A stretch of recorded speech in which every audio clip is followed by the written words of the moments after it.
20º ano, estando eu na fortaleza de Suzã, veio Anani, um de meus irmãos, com alguns de Judá, e lhes perguntei pelos judeus que tinham escapado ao exílio e acerca de Jerusalém.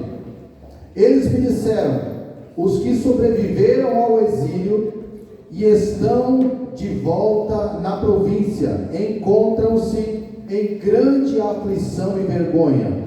Os muros de Jerusalém estão derrubados e as suas portas queimadas a fogo. Quando ouvi estas palavras, assentei-me e chorei. Amém. Pai, nós te louvamos e te rendemos graças em nome do Senhor Jesus Cristo e te pedimos, ó Deus, nessa manhã, que encha o nosso coração de alegria do Senhor e que nos abençoe com um bom entendimento da sua palavra, nos guardando, ó Senhor, de toda e qualquer distração, sabendo que este é um tempo reservado à palavra do Senhor. Que as nossas vidas, ó Deus, estejam totalmente abertas para ouvir e compreender a sua palavra, e esta palavra possa trazer edificação para a vida de cada um de nós. Que a tua graça, Senhor, que é liberada sobre nós, tenha o efeito, ó Senhor, para o qual ela foi destinada, para que dessa maneira as compreensões, através do Espírito Santo de Deus, venha sobre nós e nos faça compreender a vontade do Senhor para o nosso tempo. Nós te pedimos, ó Deus, que nos auxilie, nos guarde, em nome do Senhor Jesus Cristo. Amém e graças a Deus. Louvado seja o Senhor nosso Deus. Antes de dar um seguimento da mensagem, eu só gostaria de pedir aos irmãos que evitem deixar seus filhos no horário do culto ficar entrando e saindo ali da igreja, porque isso é perigoso. A gente já teve um evento aqui, recentemente num sábado, que foi um tanto complicado, e a gente percebeu que no momento do louvor, várias crianças saíam e entravam da igreja, circulando ali nas áreas, saindo, voltando, e a gente precisa ter uma boa atenção, cuidado com as crianças, porque se deixar elas vão mesmo. A fase de criança, qualquer coisa, se a gente não cuidar, elas saem, e isso pode trazer uma insegurança, para a integridade da criança. Então a gente precisa ter esse bom zelo, esse bom cuidado. Os pais são os responsáveis por isso, O diácono não consegue dar conta de tudo isso. Então, para que a criança esteja segura até a hora que ela sai para a salinha lá, porque lá tem adultos cuidando, é de suma importância, que a criança não tome 1 litro de água no período do louvor, Pode até fazer mal, é muita água, tá bom? Para a nossa compreensão. Vamos lá então, compreendermos algumas coisas. Nós estamos falando em Neemias capítulo 1, E nós vamos ler alguns versículos na sequência, e nós precisaremos ter uma boa compreensão de tudo isso. O que nós estamos vendo aqui? Um pós-exílio. Jerusalém, Judá, essas pessoas foram exiladas, foram para a Babilônia, e elas foram para a Babilônia justamente para esse exílio por conta de não ouvir e atentar para a palavra de Deus. Por conta disso, eles foram levados cativos para a Babilônia. Muitas pessoas morreram já de início na saída, já ali naquele cerco. Muitas outras pessoas, pelo avançamento da sua idade, morreram lá na própria Babilônia. E depois, acabado esse período, essas pessoas voltam para Jerusalém e Judá. E a condição que eles estavam era uma condição de miséria, a situação real. Algumas tradições vão dizer que a notícia que Anani e alguns irmãos que escaparam ao cativeiro traz até Neemias, agora que é copeiro na Pérsia, de Artaxerxes, filho de Xerxes. Ele se encontra naquele lugar e pergunta, ele quer saber sobre Jerusalém e Judá. E as informações que lhes são dadas são informações terríveis, de vergonha. Os muros ruídos, derrubados, as portas que tinham uma grande simbologia em Deus para a cidade de Jerusalém, estão todas queimadas também, e o povo está vivendo em uma situação de miséria. Agora eu quero que você considere ali comigo o capítulo 4 de Neemias, capítulo 1. Se não puder por ali, eu leio aqui mesmo. Tudo bem? Está ali. Neemias 1, 4, o inverso, o contrário ali. Isso. Quando ouvi estas coisas, sentei-me e chorei.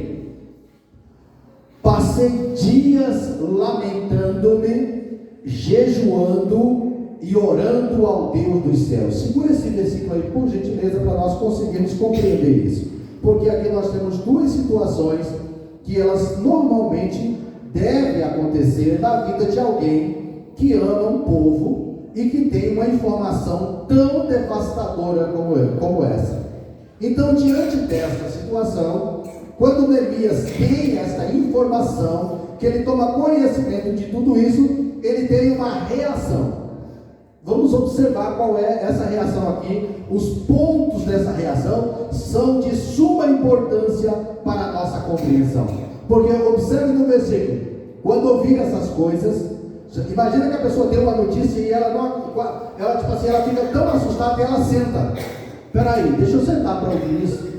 Sabe aquela situação que às vezes dá uma moleza no corpo, que traz para a pessoa assim um abatimento terrível?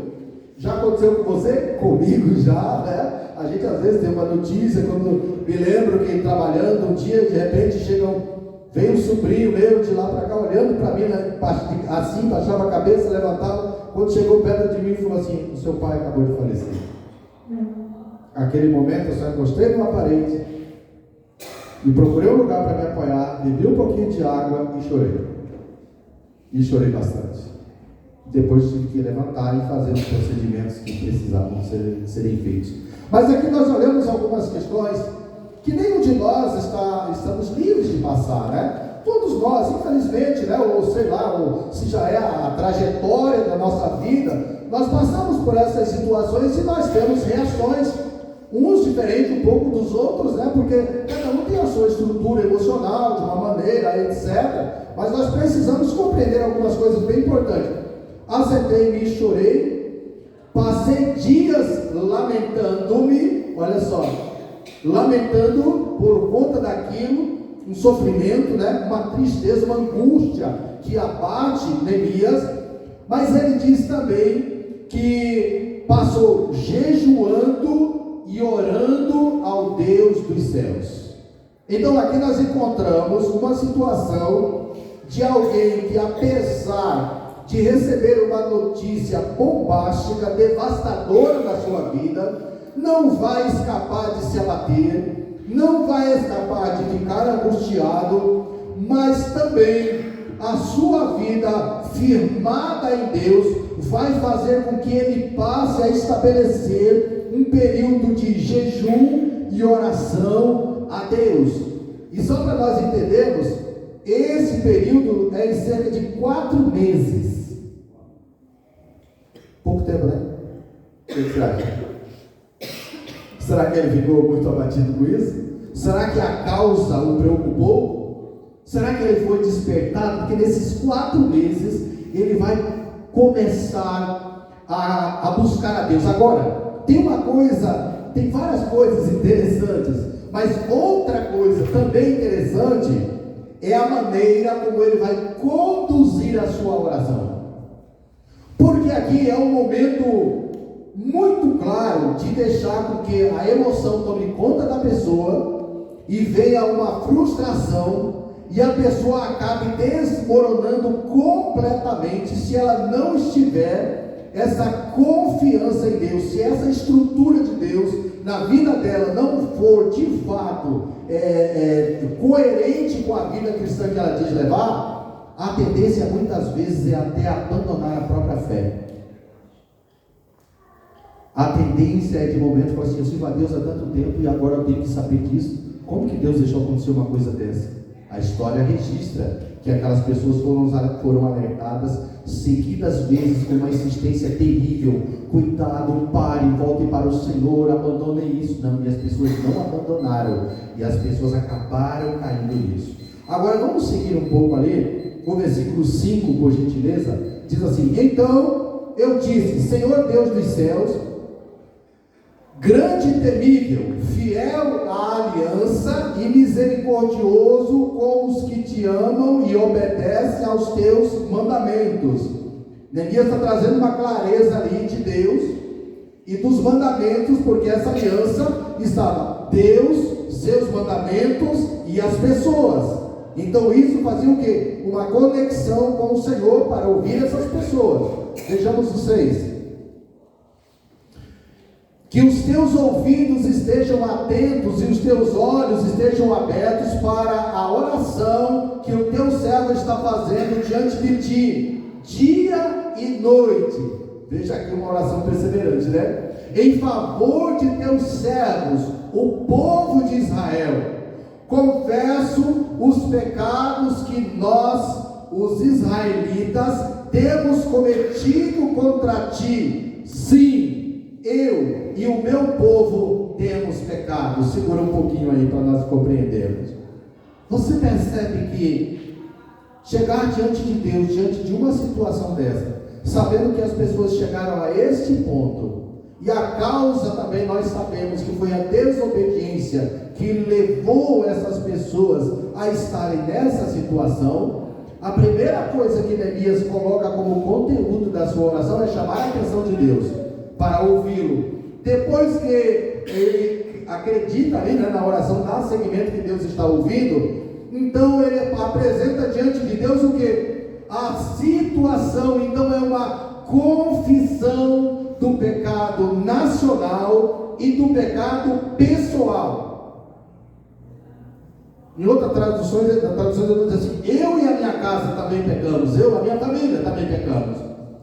O que nós já aprendemos aqui para a nossa vida, para vivermos de fato, é que todas as vezes que de repente nós venhamos desobedecer ao Senhor e reconhecer essa calamidade na vida, eu preciso primeiro pontuar a razão pela qual eu cheguei naquela situação.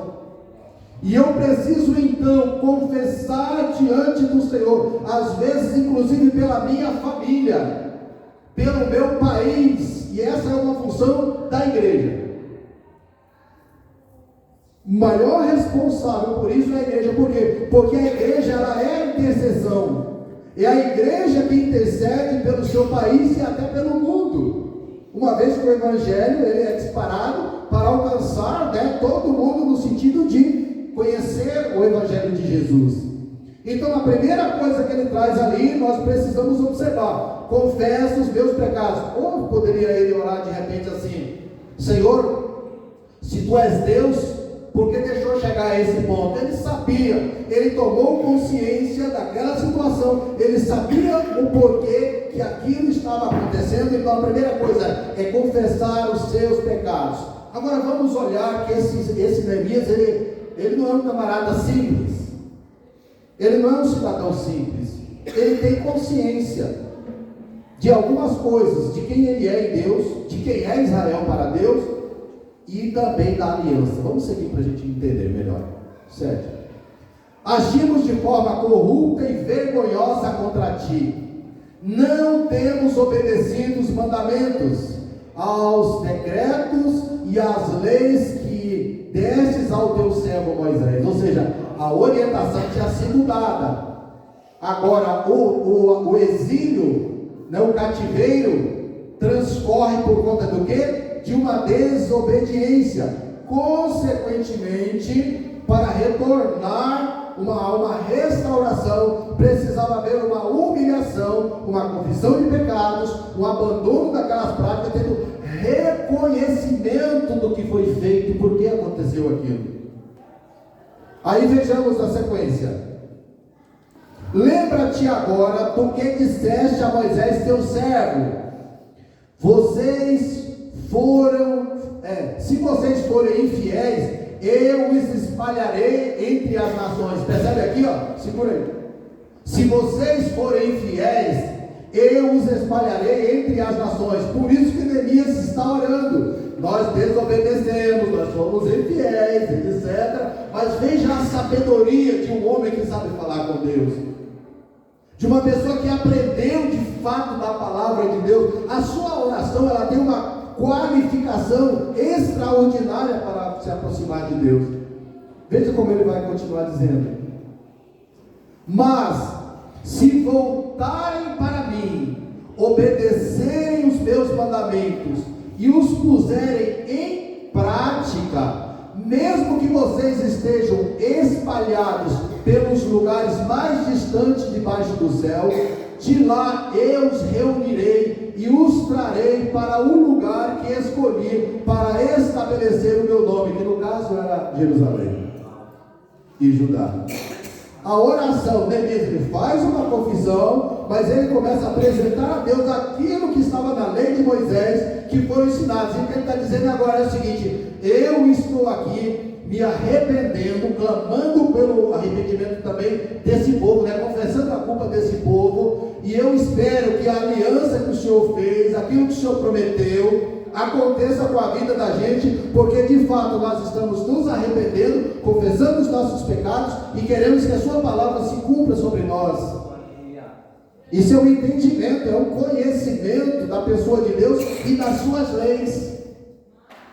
Então isso é o que? É saber olhar para a Escritura, olhar para as leis de Deus, os princípios do Senhor, a misericórdia de Deus, e se posicionar diante do Senhor, sem trazer um sistema, por exemplo, se tu és Deus de verdade, se de fato o Senhor existe. Não é isso. Quando se tem integridade em conhecer a palavra de Deus, a qualidade da oração fica mais fácil para a gente acessar a Deus, ao invés de ficarmos desafiando a Deus. Vamos ao versículo seguinte: estes são os teus servos, o teu povo, tu resgataste com o teu braço, com o teu grande poder e com o teu braço forte. Está falando da saída do Egito, Versículo 11, que acaba com o capítulo. Senhor, que os teus ouvidos estejam atentos à oração deste teu servo e à oração dos teus servos que têm prazer em temer o teu nome. Faz com que hoje este teu servo seja bem sucedido, concedendo-lhe a benevolência deste homem. Nessa época eu era o copeiro do rei. Gente do céu, são 4 meses de oração, diante de uma compreensão extraordinária, pedir e não receber porque pedi mal, e às vezes pedimos por quê? Para satisfazer as nossas próprias vontades. E conhecereis a verdade vos libertará da própria ignorância de não saber inclusive se relacionar com Deus em oração. Agora, por que Neemias olhou isso? De onde que ele traz isso? Vejamos lá. Ele está citando lá, quer ver aqui, eu anotei aqui, Deuteronômio, por gentileza, Deuteronômio 4, 29 ao 31. Vejamos a fundamentação dele, a base que ele tem hoje.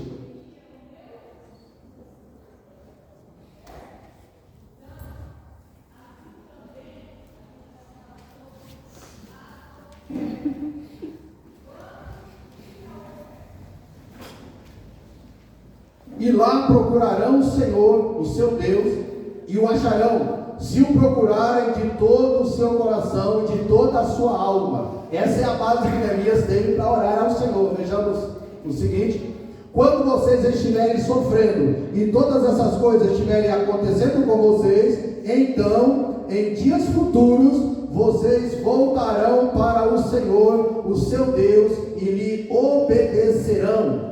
Vejamos o 31.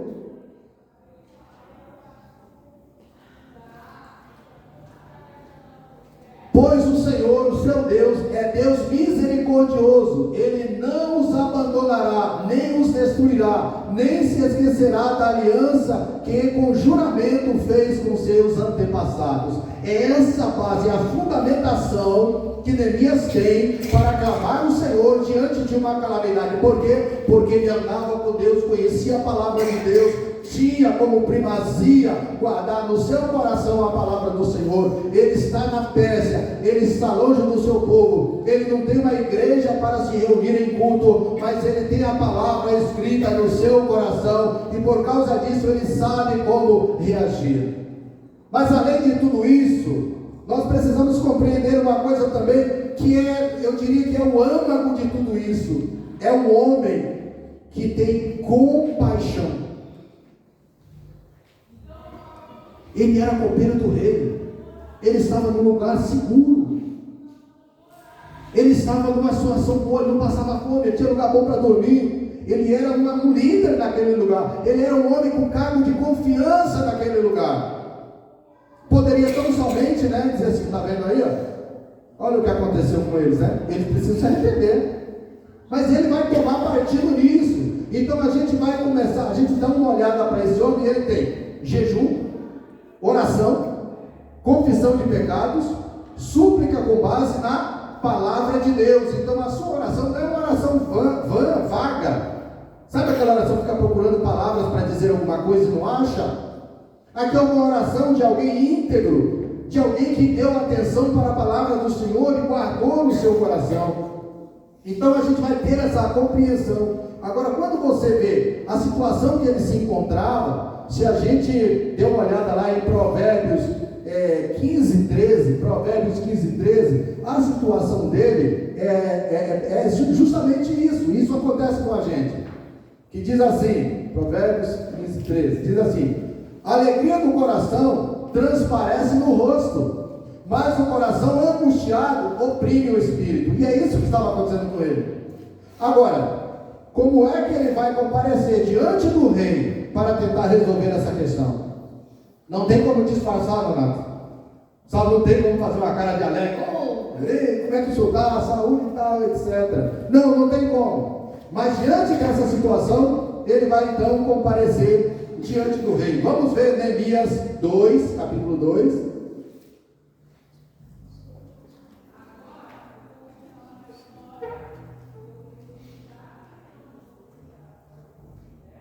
Versículo 2.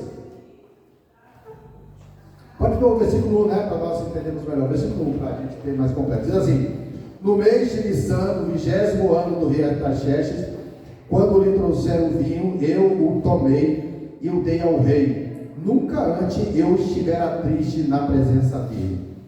Quando o rei era servido, o vinho era servido, o copeiro precisava tomar primeiro, se tivesse envenenado, morria ele. Era bom, mas era perigoso, Era bom, mas era perigoso. Depois dele tomar, daí ele fornecia ao rei, daí o rei está observando que ele não morreu, depois de um tempo, não revirou os olhos, não ficou bloqueando, como diz a piazada. Então daí era servido ao rei. Aí o versículo 2 ele diz assim o rei me perguntou, mas lembra no final que ele diz assim, eu nunca estivera triste diante do rei. Imagina a postura dele, Chegou a esse caso, chegou a esse ponto, algumas qualidades foram apresentadas que acabou o qualificando para ser um homem de confiança do rei. E ele manteve todo esse tempo uma alegria. Mas aqui, o coração entristecido fez com que o seu rosto, o seu semblante estivesse desconfigurado, diferente de todas as outras vezes que ele compareceu diante do rei. E o rei vai lhe perguntar. Assim o rei lhe perguntou: por que está triste o teu rosto, se não está doente? Não é isto senão tristeza de coração. O rei falando para ele: você está triste, esse seu semblante aí é uma tristeza de coração. Aí ele disse: temi sobremaneira. Gente, isso aqui é um tempo muito curto, é uma conversa franca. É uma conversa de quem está mais perto do que o que você aqui, pastor, aqui, Tem que dizer o que você tem que estar triste. Isso não é outra coisa senão tristeza de coração. E ele não deveria comparecer assim diante do rei.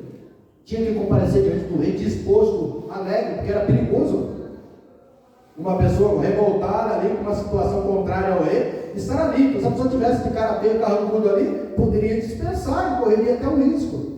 Mas o rei vai olhar para ele e alguma coisa o rei já via nele, um exemplo havia sequenciado os seus dias no palácio e vai trazer para ele esse comportamento. Aí no 3 ele diz assim, versículo 3: e eu disse ao rei, que o rei viva para sempre. Como não estaria triste o meu rosto, se a cidade em que estão sepultados os meus pais está em ruínas e as suas portas foram destruídas a fogo, ele não deveria levar nada pessoal diante do rei. Ele só poderia servir o rei, cuidar do bem-estar, da alimentação do rei. Ele não poderia fazer isso. Ele correria o risco de ser executado ou nunca mais comparecer ali e ficar no calabouço preso. Mas, no entanto, a sua reserva de jejum, de oração e de confiança no Senhor faz com que ele se arrisque e confie naquilo que Deus vai fazer. Vejamos no versículo seguinte, ele diz: e o rei lhe disse: o que você gostaria de pedir? Imagina isso, gente. Aqui abriu uma porta, porque o comum seria mandá-lo embora ou sentenciá-lo de alguma forma. O que você gostaria de pedir? Imagina, aí o que ele vai dizer assim? Então orei ao Deus dos céus. Ele fez o quê? Mais 4 meses de jejum e oração? Mais 4, quanto tempo você acha?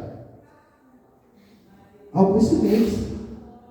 Como será que ele orou? Espera aí, só um pouquinho. Oh, Deus, não. Foi só de entendimento. Ele sabe que Deus pode ler os seus pensamentos. Ele tem essa ciência. E quando ele diz assim, então orei ao Deus do céu, é aquela oração de segundo, diante de um momento de aflição. Mas por que ele ora tão rápido assim e vai prosseguir? Porque lá atrás ele tinha uma reserva de oração em Deus. É totalmente diferente. É totalmente diferente de alguém que não ora e na hora da aflição vai buscar um socorro imediato. Ele atira para todo lado. Quem qualquer coisa ele é capaz até de submeter a coisas erradas para poder alcançar um alívio naquele momento. Ele é capaz de se endividar em coisas horrendas porque ele não tem uma base, uma reflexão de Deus, não sabe buscar o Senhor. Então a gente encontra aqui essa postura na vida desse homem. E aí o que o rei vai dizer para ele? Veja o seguinte: e respondi ao rei, se for do agrado do rei, e se o seu servo puder contar com a sua benevolência, que ele me deixe ir à cidade dos meus pais, enterrados, que meus pais estão enterrados em Judá, para que eu possa reconstruí-la. Ou seja, não vou trabalhar mais aqui, né? Eu quero que o Senhor me libere. E respondi ao rei. Pode pôr o próximo. Então o rei, estando presente, a rainha, sentada ao seu lado, perguntou-me: quanto tempo levará a viagem?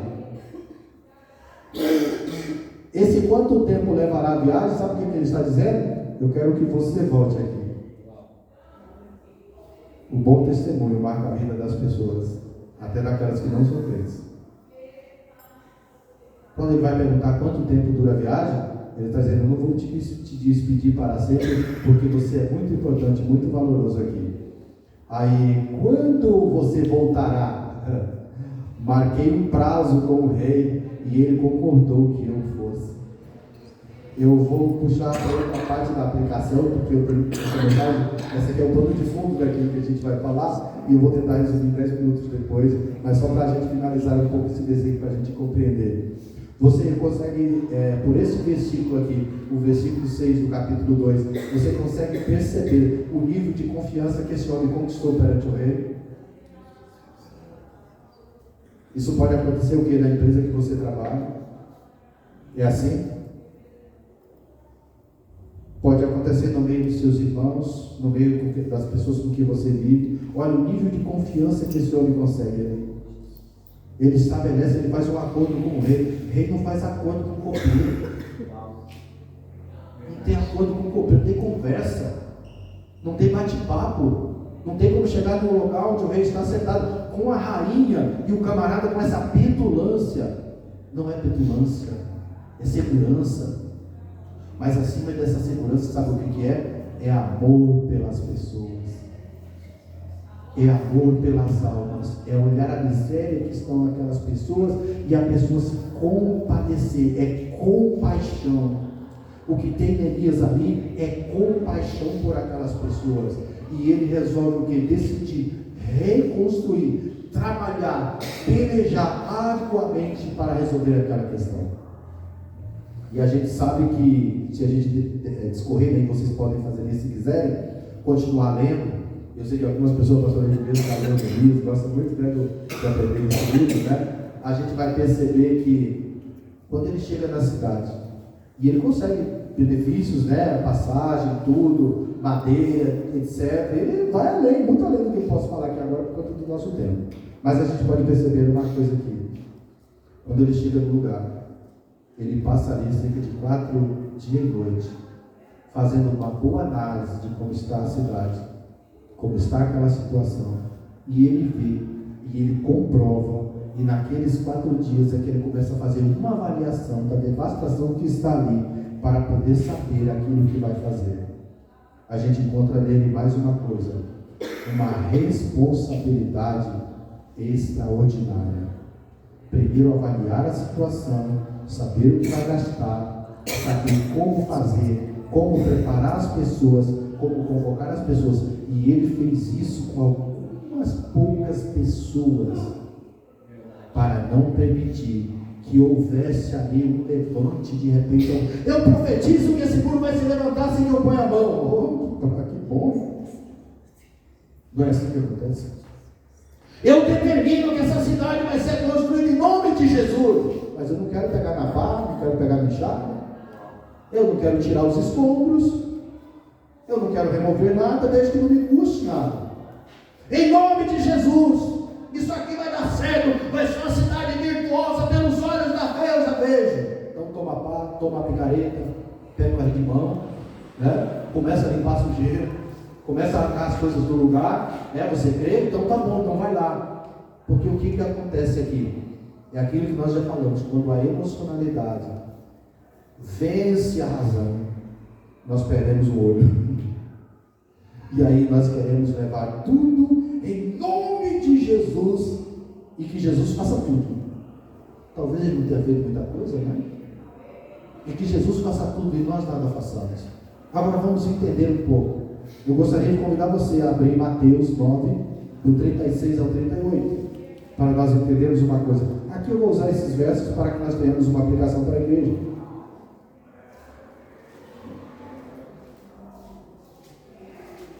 Mateus 9, 36 ao 38. Diz assim: ao ver as multidões, quem ao ver as multidões? Você já sabe quem é? Quem ao ver as multidões? Jesus, Moisés, Abraão, Adão, quem? Jesus, é? Ao ver as multidões, teve compaixão delas, porque estavam aflitas e desamparadas como ovelhas sem pastor. Você vê aqui no coração de Jesus o mesmo sentimento de Neemias. Olha lá na sequência. Então disse aos seus discípulos: a colheita é grande, mas os trabalhadores são poucos. Quem eram os trabalhadores ali? Os discípulos.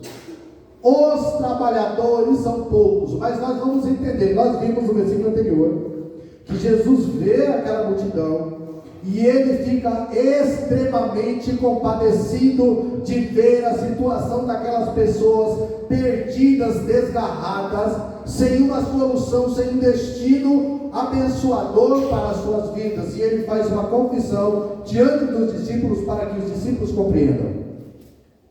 Então ele diz: a colheita ou a seara é grande, mas poucos são os ceifeiros ou os trabalhadores. Ou seja, nós temos uma situação bastante complicada, de uma miséria muito grande, principalmente nas questões espirituais. E aí ele vai dizer no versículo 38: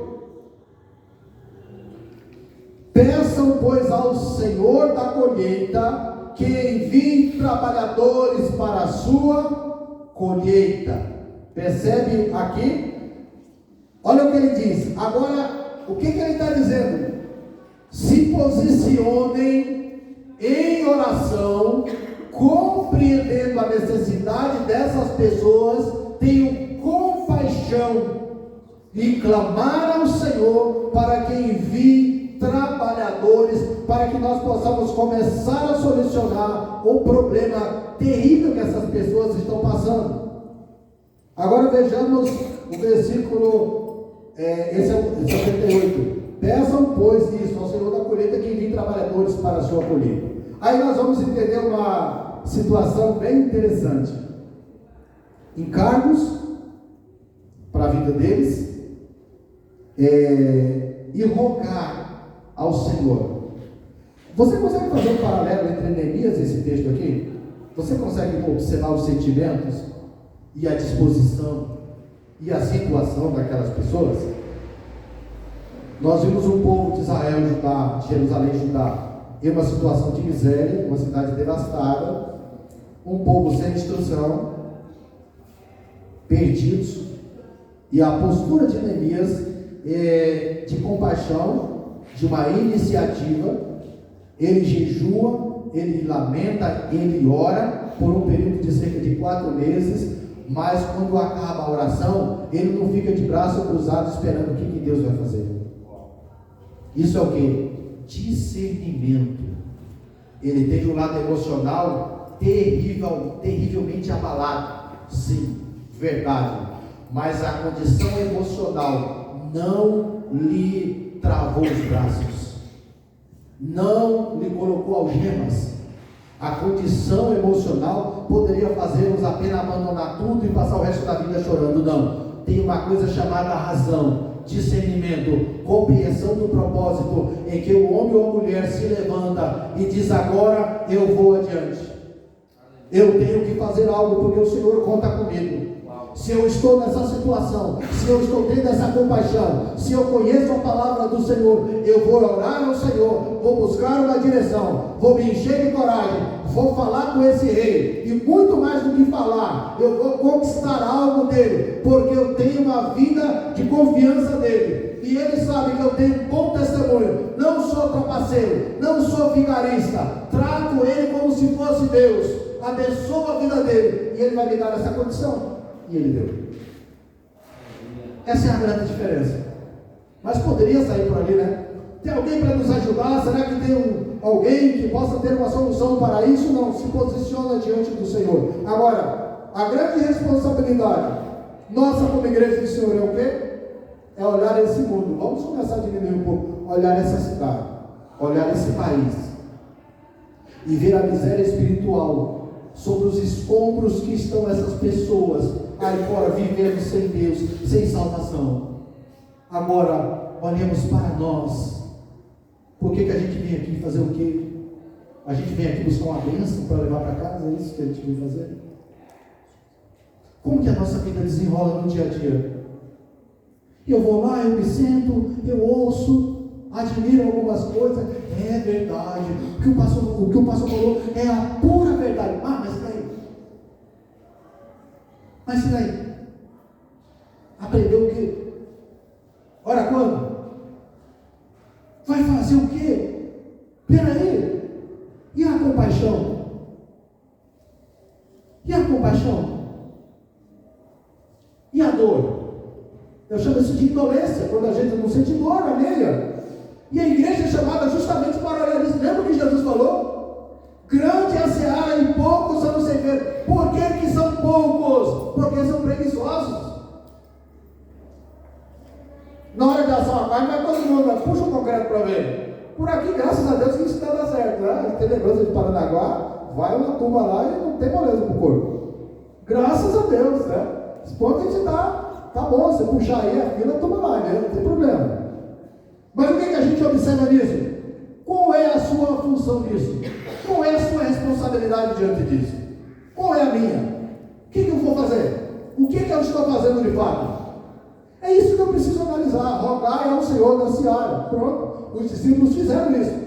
E muitos homens de Deus e mulheres se levantaram em prol dessa causa. E até hoje muitas pessoas, mundo afora, têm pago muitas vezes colocado as suas próprias vidas e morrido por essa causa. Por conta da causa dos outros. Mas e nós? Somos nós os cefeiros? Somos nós os trabalhadores? Ou será que o nosso sonho é conquistar coisas, né? E se sobrar um tempo, a gente vem para ouvir e dar uma espiadinha. O que de fato nós estamos fazendo como servo de Deus quando nós olhamos? Nós nos compadecemos das pessoas que precisam do Senhor? Incomoda a gente a miséria alheia? A gente fica preocupado com as pessoas que estão sofrendo sem Deus? A gente tem uma disposição de amar essas pessoas, por mais que elas tenham pecado.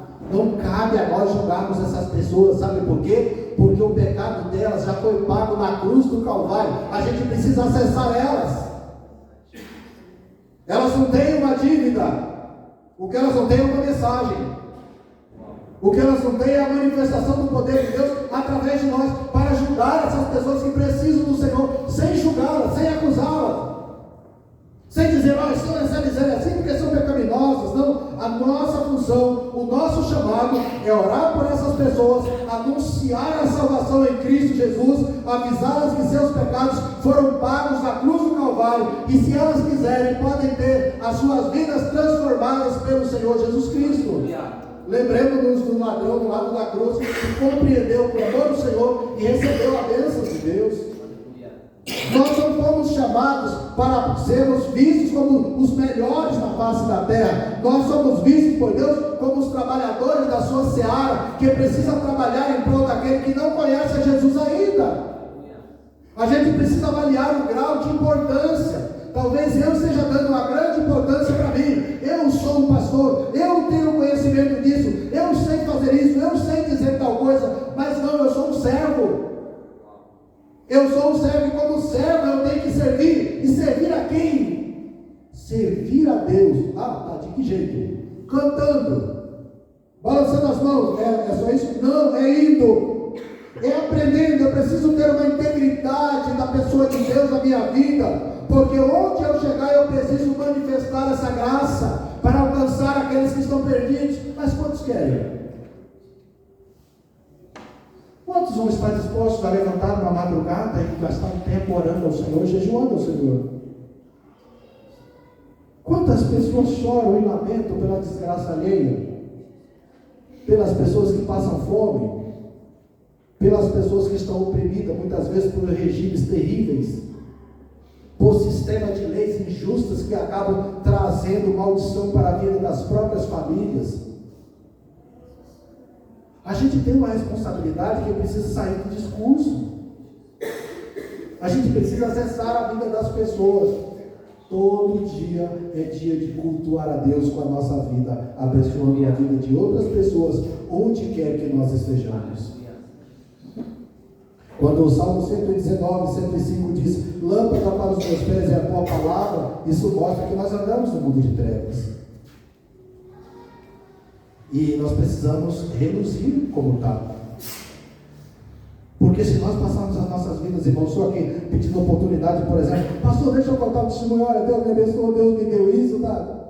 Pastor, Deus fez isso na minha vida, Deus fez isso na minha vida, tá bom? O que eu estou fazendo? Será que Deus nos chamou aqui simplesmente para nos favorecer em tudo, para que nós estejamos tranquilos em casa, dormindo em paz, sem nenhum sofrimento, sem nenhuma aflição, sem nenhuma responsabilidade, e comparecendo no culto de domingo? Vocês percebem que falta muita compaixão da nossa parte, falta muita compreensão da nossa parte quanto à palavra do próprio Deus? Quem durante esse ano inteiro auxiliou uma pessoa com uma palavra que está dentro do seu coração, sua mente, aliás, melhor dizendo,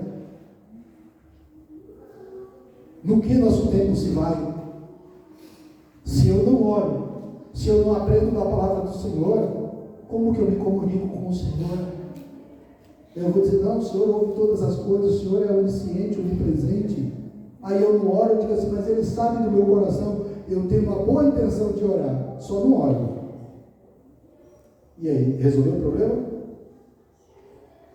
Não resolveu o problema, vai se tornando o quê? Pedintes. Vai se tornando crentes pedintes. É tudo para mim, é tudo em prol de mim. Eu sempre tenho que dar testemunho do que Deus fez para mim. Aí quando nós ouvimos aquela menina tempos atrás ali cantando, né? Muita gente ficou brava. Mas era para ficar mesmo. O propósito era esse. Era tirar do ninho. O propósito era justamente aquele. Aconteceu exatamente como devia acontecer. Aquele era o propósito. Mexeu no ninho, no formigueiro. Mas é isso mesmo. O Evangelho, ele tem isso. Ele confronta. Se o Evangelho não confrontar as pessoas, tem alguma coisa errada. Não com o Evangelho, mas com quem prega. Então hoje, irmãos, todos nós precisamos ter uma disposição de sermos uma luz no meio da escuridão, para que onde quer que nós chegamos, as pessoas possam olhar para nós e possam ver Jesus em nós. As pessoas possam olhar para nós no meio de uma adversidade, alguém possa dizer assim, como alguém disse para uma certa pessoa, vou só evitar nomes para não ficar um negócio chato. Alguém não gosta de crente. O senhor não gosta de crente. Não gosta.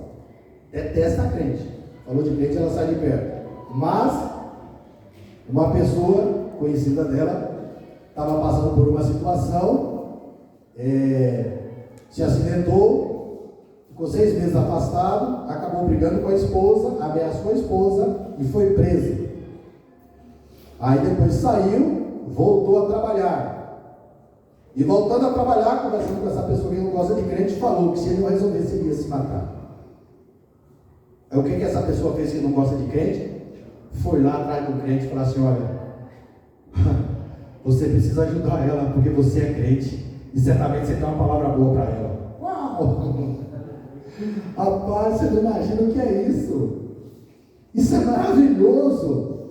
As pessoas podem não gostar, mas chega a determinado momento que ela fala assim, ali está a pessoa que você pode requerer, e ela mesma vai fazer o requerimento. Ela não gosta, mas ela sabe.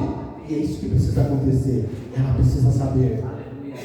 Ela precisa saber. Ela pode não gostar de você, ela pode detestar até mesmo Deus, mas de repente ela precisa olhar para você e falar assim, não, aquele ali vai impedir aquele negócio lá. E a pessoa foi lá. E a pessoa foi lá naquela situação. Então, isso é um bom testemunho que a pessoa deu lá naquele lugar. Essa é uma diferença que eu e você precisamos ter na nossa vida. Porque se as pessoas olharem para nós e se sentirem à vontade de contar uma piada nojenta, de falar de coisas terríveis, e as pessoas não se incomodarem com a gente, ou ainda falar com a gente, e a gente permitir que isso aconteça, significa que nós não temos nenhum significado naquele lugar, não representamos o reino de Deus. Mas você percebe o exemplo que tinha Neemias para chegar diante do rei e conseguir tudo aquilo e restaurar o país? Fique de pé, por gentileza.